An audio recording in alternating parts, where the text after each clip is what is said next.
Both opposition members of the House voted against the introduction of the Suppression of Escalated Crime Police Powers Bill for the first reading in the House of Assembly on Thursday. Given the division, a count was taken with the yes votes prevailing 10-2.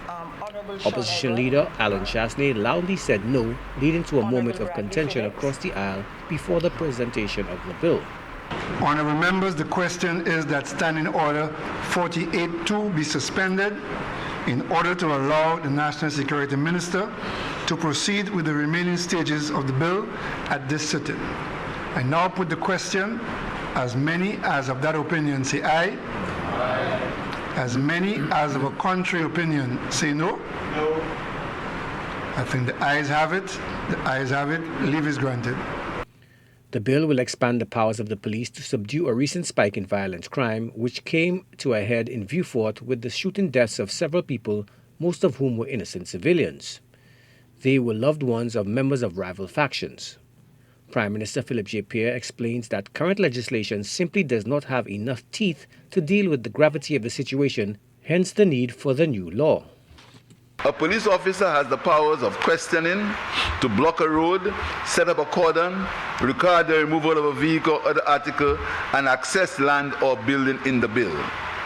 A police officer above the rank of inspector has the powers to close premises, give directions for control of firearms, ammunition, explosives, and control places of public resort and entertainment.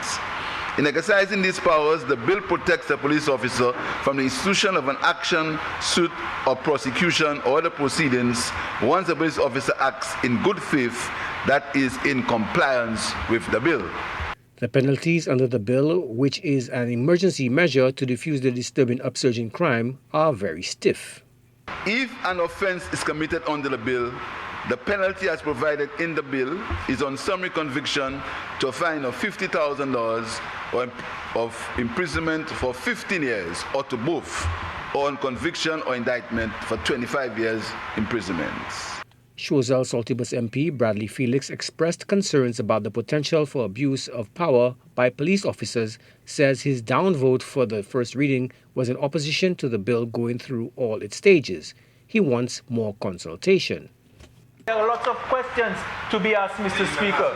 So, one of the questions I would like to ask, yes, I will ask them, Mr. Speaker, is whether such an important bill, Mr. Speaker, whether an important bill such as this, Mr. Speaker, was at least brought to the attention of the Bar Association. Because, Mr. Speaker, it appears to me, I am no lawyer, Mr. Speaker, but it appears to me, Mr. Speaker, that there may be intrusions to people's civil and constitutional rights. Okay? And I believe they should have a broader discussion. I understand. The incumbent stressed that the situation is grave and time is of the essence to restore order, especially for the peace-loving people of Vieux Fort and other parts of the island rocked by violent crime. How can it be right, Mr. Speaker, for schools, the health center, pharmacies to close and shorten business hours simply because a few people decide to settle their differences by assassinating people at will? How can that be right? And today, the opposition says that they need to talk more about it. They need more consultation. That they will not support this at this time. Prime Minister Philip J. Pierre enunciated plans to devote more resources to the police force with the purchase of additional ballistic vests and other forms of equipment to ensure law enforcement can carry out their duties. Joachim Duplessis, HTS News Force.